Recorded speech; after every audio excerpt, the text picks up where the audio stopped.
Sir, hands where I can see him. This SUV matches a stolen vehicle report. Easy there. You haven't even asked for ID. Turn around, now. I'm not turning around. I'm reaching inside my jacket, slowly. Maybe. This is who I am. Special Agent Malik Torrance, FBI. My name's on the badge. Feel free to read it. A white police officer slammed a quiet black man against the hood of his own SUV, in front of a whole crowd, calling him a thief, mocking him, and twisting his arms so hard he could barely breathe. What the officer didn't know, what nobody at that gas station knew, was that this quiet black man was actually one of the highest-ranked FBI agents in the entire state. And when his badge hit the ground, and the rookie cop picked it up, everything changed. The crowd started recording. The officer's face went white. And what happened next left everyone at Briar Ridge Station frozen in total silence.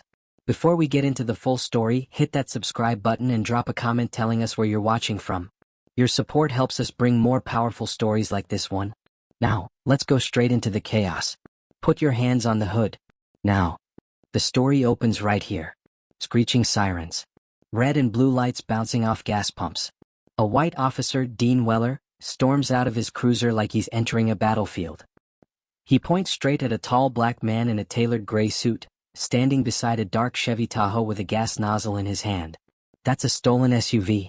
Step away from the vehicle. The man doesn't yell. Doesn't panic. He just blinks, confused, holding the pump like a regular guy trying to fill his tank. But Weller doesn't care. He marches forward, grabs the man's wrist, and yanks him so hard the nozzle slips from his hand and slams against the metal. Gasoline splashes. People jump. Phones come out. Hey, what are you doing? The man says, still calm. Weller shoves him against the hood. Don't talk. Don't move. Don't lie. Standing a few feet away, a young rookie officer, Hannah Briggs, freezes, unsure if she should step in or stay back. The crowd murmurs. Someone whispers, man, he wasn't doing anything. Someone else whispers, that's his car. I literally saw him unlock it. But nobody moves. This man, the one being slammed against the hood, his name is Malik Torrance. 41 years old. Quiet face. Sharp eyes. Tall but calm. Speaks softly. Walks like someone used to danger. Dresses like he works in an office, not on the street. To everyone here he looks like a regular guy. A father. A businessman. Someone on his lunch break. Nobody knows he grew up on the rough side of St. Paul.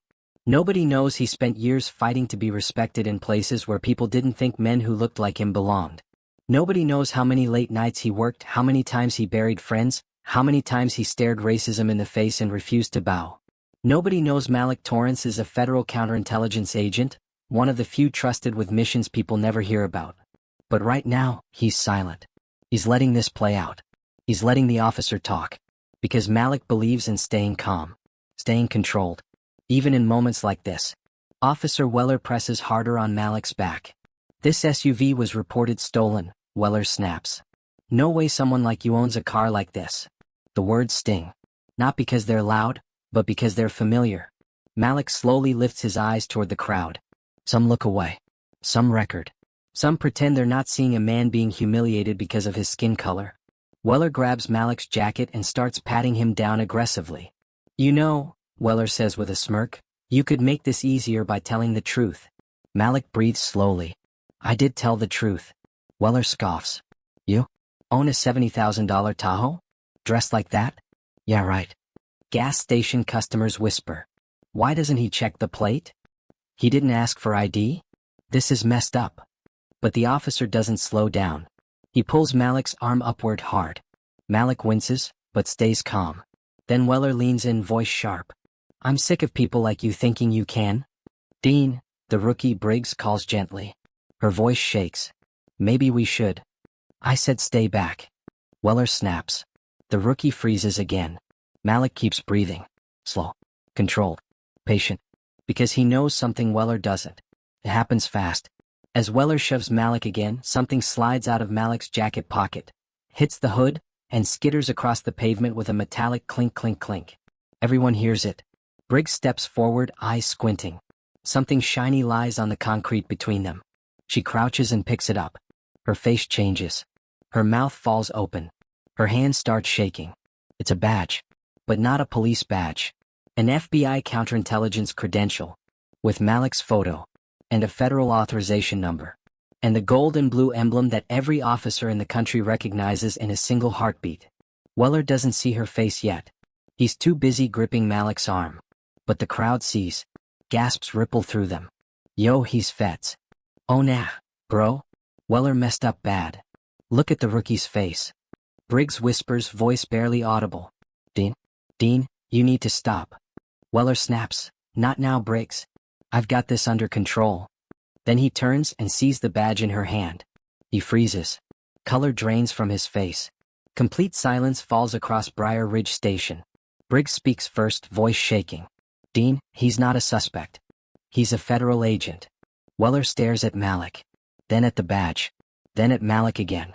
His mouth opens. No words come out. The rookie holds the badge in front of him like evidence in a courtroom. Special Agent Malik Torrance, FBI Counterintelligence Division. Weller steps back, hand falling from Malik's arm like it's burning him. People in the crowd whisper. Oh, he's done. Fire him today. That man's career is over. Weller stumbles over his words. Sir, Agent Torrance, I didn't know, Malik stands tall, adjusting his jacket slowly, calmly, with the control of someone who's handled far worse than this. He doesn't yell. Doesn't curse. Doesn't attack. He just looks at Weller. Cold. Silent. Unshaken. That silence hits harder than any punch. Weller's jaw trembles. I apologize. I didn't mean. You meant every word, Malik says softly. And that's the problem. The crowd murmurs again. Briggs looks like she might cry. Weller looks like he wants to disappear into the ground. The crowd stares at Malik with a different kind of respect now, a respect he should have had from the start. Malik finally takes his badge back from Briggs. She hands it to him with both hands, head down in shame. Agent Torrance. I'm so sorry, she whispers. Malik nods once. Not cruelly, just firmly. He turns to Weller. Officer, he says, voice steady, I need your body cam footage, your incident report, and your supervisor's number. Right now. Weller swallows hard. Yes, sir. He knows exactly what this means. He knows what's coming. The crowd watches him crumble. Malik walks back to his SUV. He opens the door. Pauses. Looks over his shoulder at Weller and says, Power doesn't make a man dangerous.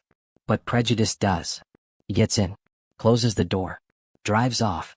Leaving Briar Ridge Station in total silence. The flashing red and blue LEDs splashed wildly across the quiet grocery store parking lot as Special Agent Marcus Hale stood pinned against the side of his own black Chevy Tahoe.